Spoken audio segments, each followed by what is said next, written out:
என் அன்பு குழந்தையே, உன் சாயப்பா பேசுகிறேன். என் அன்பு குழந்தையே, உனக்கு நான் இருக்கிறேன், நான் பார்த்து கொள்வேன் என்னும் உன் நம்பிக்கை ஒரு நாளும் வீண் போகாது. நிச்சயமாக நான் உன்னை பல சூழல்களில் பார்த்தும் காத்து கொண்டு வருகிறேன்.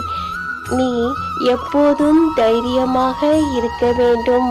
வாழ்க்கையில் சில விஷயங்களை நீ பூதாகாரமாக கற்பனை செய்து அச்சம் கொள்கிறாய்.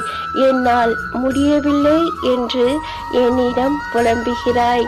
எல்லாம் சரியாகிவிடும், கவலைப்படாதே, நல்லதே நடக்கும் என் அன்பு தங்கமே. அல்லாஹ் மாலிக்.